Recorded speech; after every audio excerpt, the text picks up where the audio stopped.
नमस्कार, आप देख रहे हैं खबरें अनकही। मैं हूं रिचा अनिरुद्ध। सबसे पहले आज की 3 बड़ी खबरें। अमेरिका ने ईरान के चाबहार बंदरगाह के विकास को दी गई 2018 की प्रतिबंध छूट को रद्द कर दिया है, जो 29 सितंबर से प्रभावी होगी। इस कदम से बंदरगाह के संचालन पर प्रतिबंध लगने का खतरा मंडरा रहा है, जिससे भारत के निवेश और रणनीतिक हितों को झटका लग सकता है। बिहार विधानसभा चुनाव को लेकर कांग्रेस ने अपनी तैयारियां और तेज कर दी हैं। कांग्रेस इस बार बिहार में 76 सीटों पर लड़ने की तैयारी कर रही है। इतना ही नहीं, 38 उम्मीदवारों के नाम भी फाइनल हो गए। कांग्रेस का यह कदम महागठबंधन में घमासान मचा सकता है। भारत में आईफोन 17 सीरीज की सेल शुरू हो गई है। दिल्ली और मुंबई वाले एप्पल स्टोर पर लोगों की लंबी लाइन लगी। लोगों में आईफोन खरीदने की ऐसी होड़ मची कि एप्पल स्टोर बीकेसी पर कुछ लोगों के बीच मारपीट तक हो गई। और खबरें अनकही में आज बात होगी साइबर फ्रॉड्स की। देश में हर दिन एक नए तरीके का साइबर फ्रॉड देखने को मिलता है। हम एक फ्रॉड को लेकर जागरूक होते हैं तो एक नया आ जाता है। हमारा और साइबर क्रिमिनल्स का रिश्ता तू डाल डाल मैं पात पात जैसा चल रहा है। अब क्या नया हो रहा है ये बताऊंगी आपको आज। बात बेंगलुरु की। कहने को तो इंडिया की टेक कैपिटल, लेकिन यहां सड़क पर उतरते ही टेक नहीं टक्कर मिलती है। गड्ढों से, धूल से और घंटों लंबे ट्रैफिक जैम से। इससे परेशान होकर ब्लैक बक नाम की कंपनी के सीईओ ने बेंगलुरु के आउटर रिंग रोड पर बेलंदूर में अपना ऑफिस ही छोड़ने का ऐलान कर दिया, जिसके बाद सोशल मीडिया पर रिएक्शंस की बाढ़ आ गई। पूरी खबर आज विस्तार से इस पर चर्चा करेंगे। और बात उनकी जो विदेश से आए थे मेहमान बनकर, लेकिन अब बन गए हैं पूरी तरह देसी। अफ्रीका से लाए गए चीते भारत की मिट्टी, हवा और पानी को अपना चुके हैं। 3 साल पहले 17 सितंबर 2022 को पहले चरण में जब प्रधानमंत्री नरेंद्र मोदी ने कूनो नेशनल पार्क में नमीबिया से लाए गए 8 चीतों को छोड़ा था, तब सवाल था, क्या ये अफ्रीकी मेहमान यहाँ टिक पाएंगे? क्या ये शिकार कर पाएंगे? क्या यहाँ का मौसम इन्हें रास आएगा? आज जो जवाब सामने है वो मैं आपको बताऊंगी। और एक बहुत जरूरी खबर, आप सिर्फ सोचें और सोशल मीडिया पर वो सब टाइप होता जाए। कितना दिलचस्प है ना? लेकिन नामुमकिन नहीं है। अब ब्रेन चिप तकनीक की मदद से भविष्य में ऐसा संभव है, या कहूं तो आज भी संभव हो रहा है।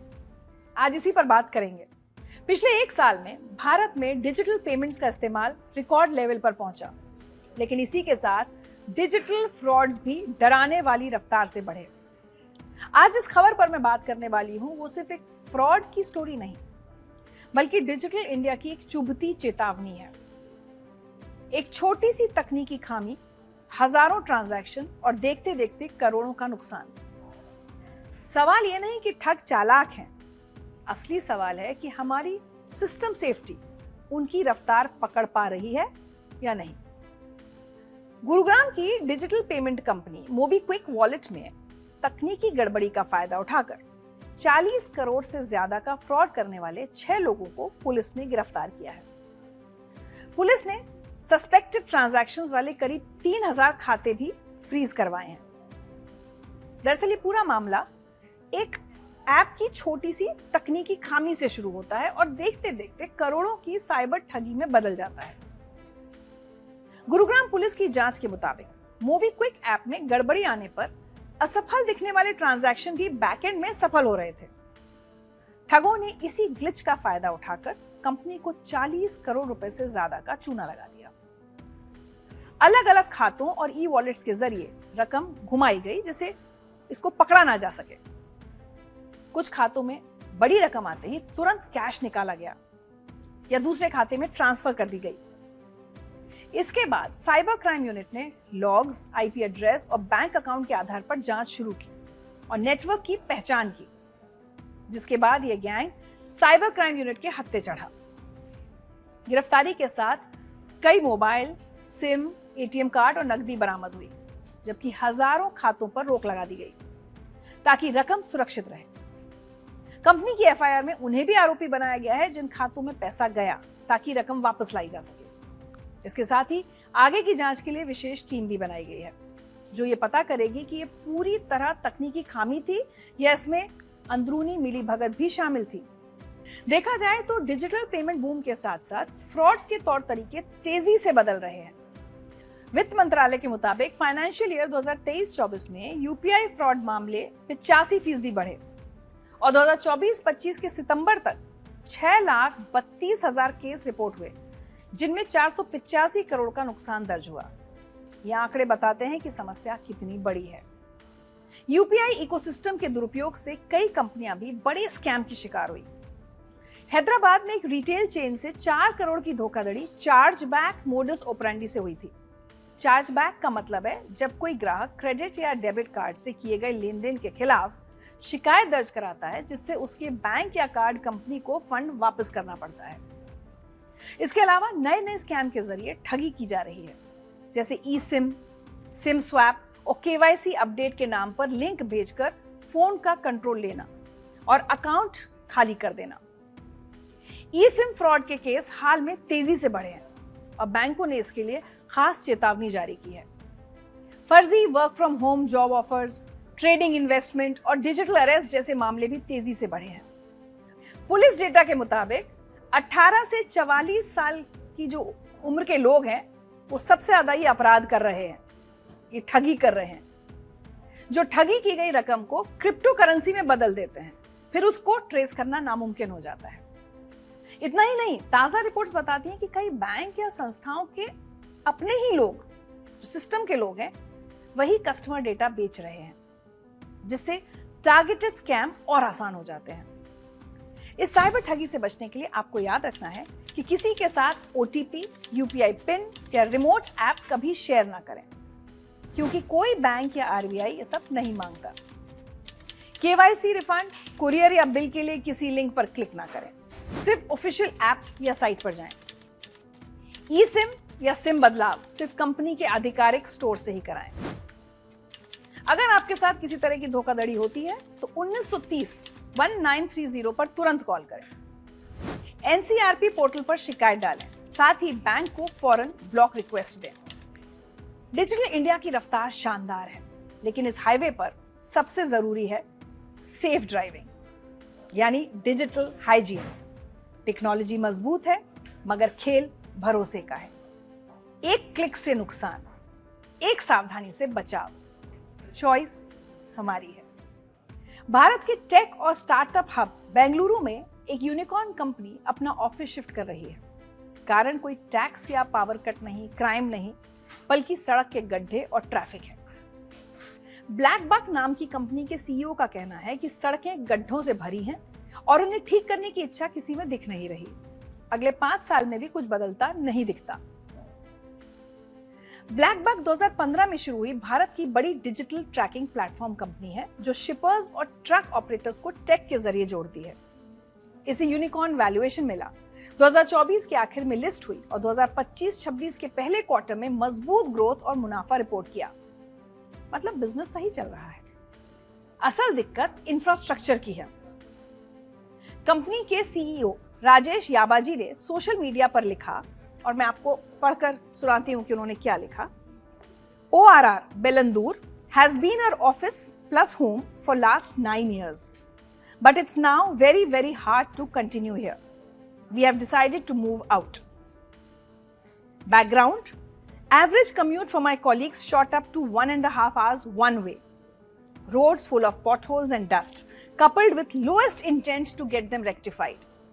Didn't see any of this changing in the next 5 years. यानी ORR बेलंदूर 9 साल तक हमारा ऑफिस और घर रहा, पर अब यहाँ रहना बहुत मुश्किल हो गया है।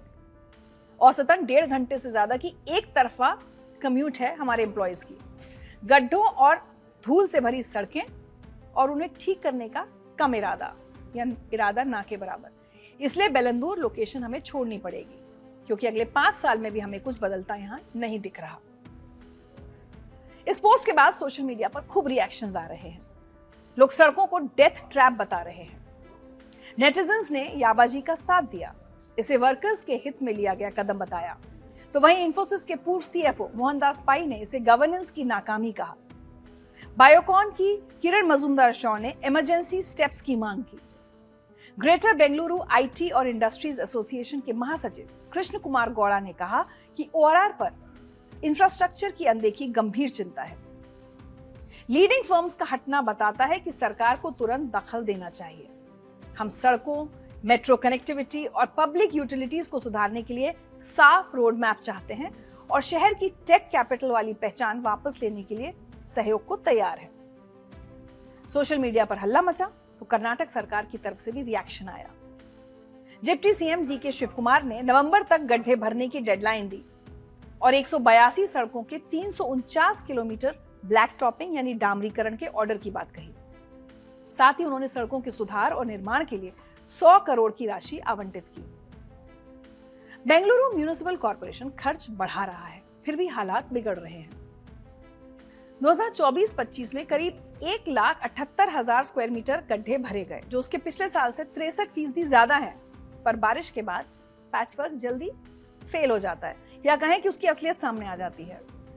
ट्रैफिक और पॉटहोल्स की परेशानी अब मरम्मत से आगे निकल चुकी है। लोग रोजाना बैक पेन, एक्सीडेंट रिस्क और देरी झेल रहे हैं।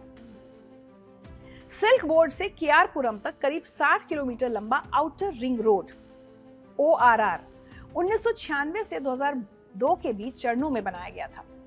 मकसद था हाईवे को जोड़ना, ट्रक जैसे भारी वाहनों को शहर के बीचों बीच से हटाकर बाहर भेजना और ट्रैफिक जैम को कम करना। लेकिन जो सड़क कभी राहत देने के लिए बनाई गई थी, वही अब सरदर्द बन गई है, क्योंकि इसके दोनों तरफ टेक पार्क और रिहायशी कॉलोनियां बन गई हैं। इस आउटर रिंग रोड पर 500 कंपनियां हैं, करीब 10 लाख कर्मचारी हैं। साथ ही कोविड के बाद बैक टू ऑफिस से 20 से 45% तक ट्रैफिक बढ़ा है, जिससे ट्रैफिक जैम लगना आम बात हो गई है। ब्लैक बक का कहना है कि उसके कर्मचारी इन खतरनाक सड़कों से रोजाना 1.5 घंटे से ज्यादा एक तरफा जूझते हैं, इसलिए उसे लोकेशन बदलनी पड़ रही है। हालांकि कंपनी ने साफ किया कि बेलंदूर छोड़ रहे हैं, बेंगलुरु नहीं। शहर के अंदर ही दूसरी लोकेशन तलाश की जा रही है, ताकि एम्प्लॉयज के लिए घर से काम तक का सफर कम हो और साथ ही सड़क पर सुरक्षा भी हो, क्योंकि हमने कहा ना, इन गड्ढों को तो डेथ ट्रैप मान लिया गया है।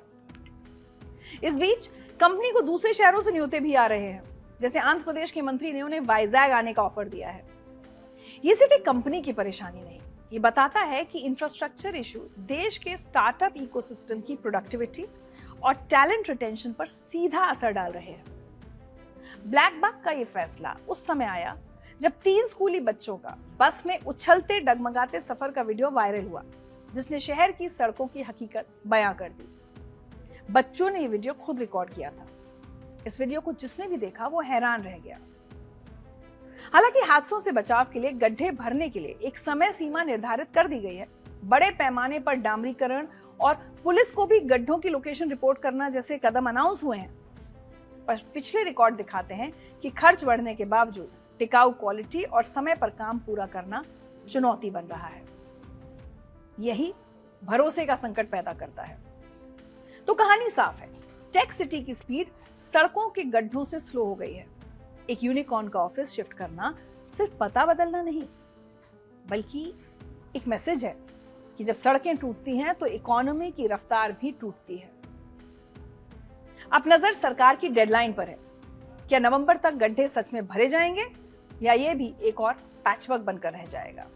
हम चाहेंगे कि बेंगलुरु के लोग कमेंट के जरिए अपनी राय जरूर हमें बताएं कि इस इलाके के अलावा और कौन कौन से इलाके हैं उस शहर में जहां सड़कें कम और गड्ढे ज्यादा हैं। 17 सितंबर 2022 को प्रधानमंत्री मोदी ने कूनो नेशनल पार्क में नामीबिया से आए 8 चीते छोड़े थे। बाद में दक्षिण अफ्रीका से 12 और चीते आए। शुरुआत में चिंता थी कि उन्हें यहाँ का माहौल सूट करेगा या नहीं, लेकिन चीतों ने खुद को यहाँ के मौसम और जंगल के हिसाब से ढाल लिया। पहले चीतों को बाड़े में निगरानी के साथ रखा गया, फिर खुले जंगल में छोड़ा गया। हालांकि ये काफी चुनौतीपूर्ण था। कभी चीते जंगल की सीमा लांघ कर निकल गए, राजस्थान और उत्तर प्रदेश की सीमा तक पहुंच गए, कभी खुद लौट आए, तो कभी उन्हें बेहोश करके वापस लाना पड़ा। लेकिन अच्छी बात यह रही कि खुले जंगल में जाकर उन्होंने पारंपरिक तरीके से शिकार करना शुरू कर दिया। यहां तक कि जंगल के बाहर गांव के लोग भी अब चीतों के व्यवहार को समझने लगे। जंगल में चीतों ने शिकार के तरीके अपनाए, इलाका तय किया और प्रजनन शुरू हुआ। यही संकेत है कि विदेशी चीते अब देसी हो चुके हैं। व्यवहार, रेंज यूज और ब्रीडिंग सब कुछ भारतीय हालात के मुताबिक ढल रहा है। हालांकि इस प्रोजेक्ट में शुरुआती मुश्किलें भी आई थी। शुरुआत में कुछ वयस्कों और शावकों की मौतें हुई। बहुत सवाल उठे कि क्या ये प्रोजेक्ट होना भी चाहिए था या नहीं। हालांकि इन मौतों के लिए हीट स्ट्रेस, संक्रमण, टेरिटरी जैसी वजहें सामने आई, लेकिन इस पर ध्यान दिया गया। Collar monitoring, health protocols, scheduled releases और फील्ड रिस्पॉन्स से नुकसान कम होने शुरू हुए। हालांकि एक लंबी दौड़ है। 8 से 10 साल में ही तस्वीर पूरी तरह साफ होगी। 3 साल पहले कूनो में जो दौड़ शुरू हुई थी वो मध्य प्रदेश के गांधी सागर पहुंच गई है और इस अभयारण्य को चीतों का दूसरा घर बनाया गया है। नर चीते पावक और प्रभास यहाँ पहले से हैं और मादा धीरा को भी कूनो से यहाँ बुधवार को शिफ्ट कर दिया गया है। करीब 360 किलोमीटर की यात्रा के बाद ये नई जिंदगी की शुरुआत कर रहे हैं। फिलहाल भारत में कुल 25 चीते हैं। इनमें 9 वयस्क हैं, 6 मादा और 3 नर। बाकी 16 चीते यहीं भारत में जन्मे हैं। अब तक 26 शावक पैदा हुए, जिनमें से 9 की मौत हो चुकी है, बाकी अच्छे से बढ़ रहे हैं। पिछले साल 11 शावक जन्मे थे। इस साल अब तक 5 शावक हो चुके हैं। 2 चीते गांधी सागर अभयारण्य में खुले जंगल में छोड़े जा चुके हैं और अब 17 सितंबर को वहां मादा चीता धीरा भी पहुंच गई है। सवाल यह है कि आगे क्या होगा।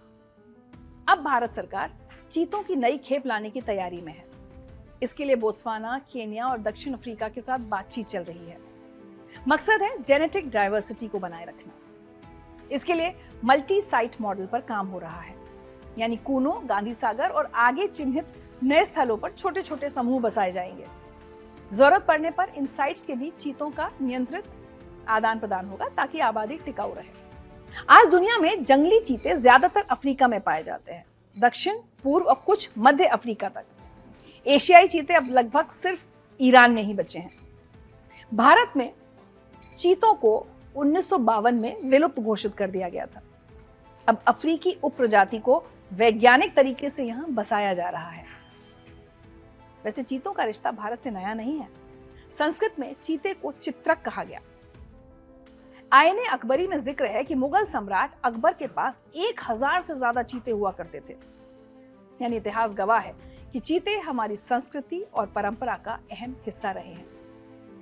यही वजह है कि भारत का चीता प्रोजेक्ट न सिर्फ हमारे लिए गर्व की बात है, बल्कि पूरी दुनिया के लिए एक मिसाल बन चुका है। एक ऐसा प्रयास जो दिखाता है कि जो खो गया था उसे दोबारा पाया जा सकता है। दिमाग में लगी एक चिप किसी का जीवन बदल सकती है। जी हाँ, एलन मस्क की कंपनी न्यूरालिंक की ब्रेन चिप तकनीक दुनिया भर के करीब 12 मरीजों में लगाई जा चुकी है। इसकी शुरुआत नोलन आर्बो के नाम के शख्स से हुई थी। 2024 में चिप उनके दिमाग में सर्जिकल रोबोट की मदद से इम्प्लांट की गई थी।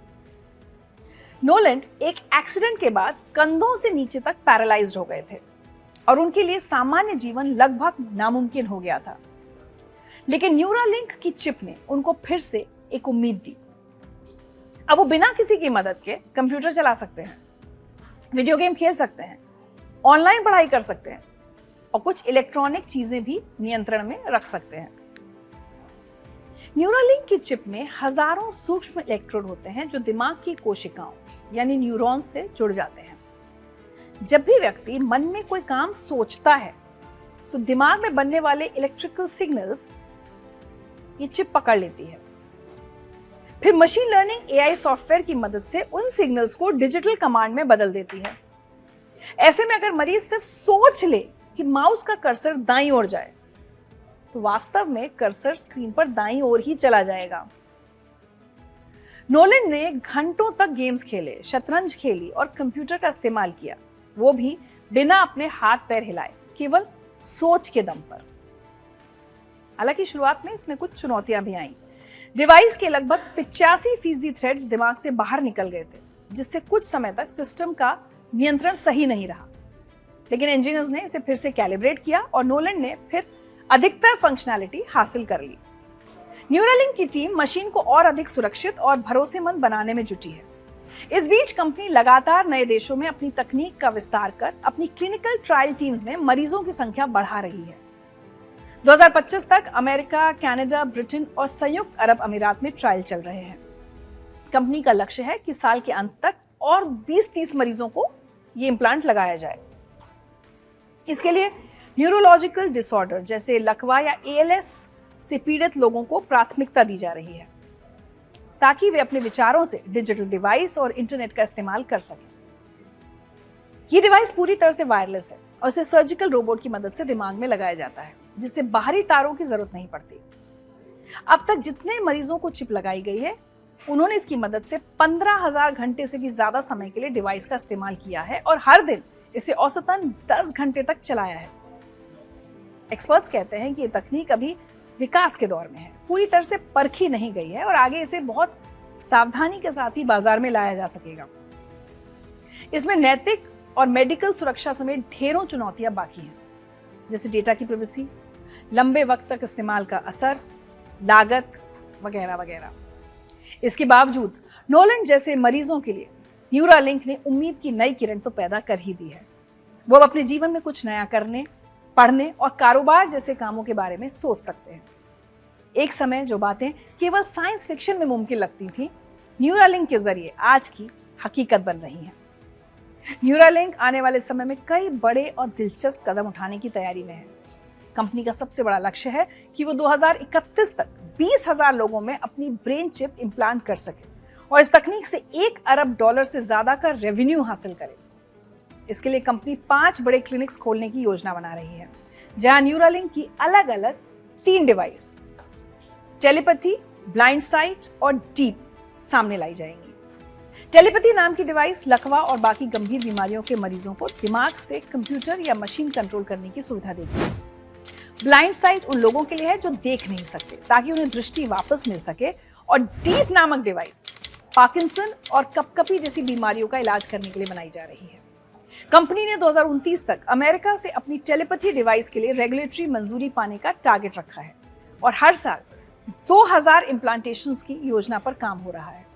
साथ ही रोबोटिक आर्म और नर्व डिसऑर्डर से पीड़ित मरीजों के लिए एक नई स्टडी कॉन्वॉय भी शुरू की गई है, जिससे मरीज विचारों से आर्टिफिशियल रोबोटिक आर्म चला पाएंगे।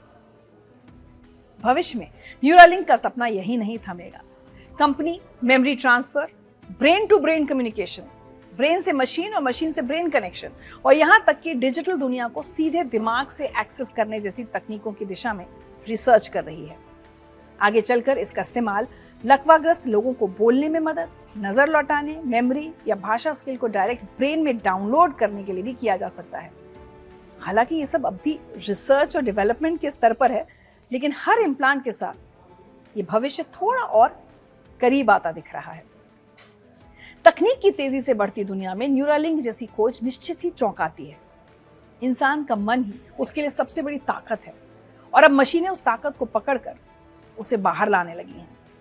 ये सब देखकर रोमांच होता है, लेकिन सवाल ये भी है कि क्या इंसान को हर हाल में मशीनों का सहारा लेकर जीवन को खींचते जाना चाहिए? मौत को अक्सर डर के रूप में देखा जाता है, लेकिन सच ये है कि वो जीवन का स्वाभाविक हिस्सा है। हम उससे बच नहीं सकते। हर जीवित प्राणी का अंत तय है। अगर हम उसे रोकने या टालने की जिद करेंगे, तो क्या हकीकत में हम जिंदगी का असली अनुभव ले पाएंगे? इसलिए जरूरी है कि तकनीक की खोजों के बावजूद मनुष्य को उसके स्वाभाविक जीवन के साथ जीने दिया जाए। बीमारी और पीड़ा में राहत देने की कोशिशें तो सही है, लेकिन अमर होने की कोशिश सही है या नहीं, ये आपको तय करना है। कमेंट सेक्शन में अपनी राय हमें लिखकर भेजें। तो आज खबरें अनकही में मेरे साथ इतना ही। वीकेंड पर अपना खूब ख्याल रखिए। मोबाइल की बजाय या गैजेट्स के बजाय अपने परिवार के साथ समय बिताइए।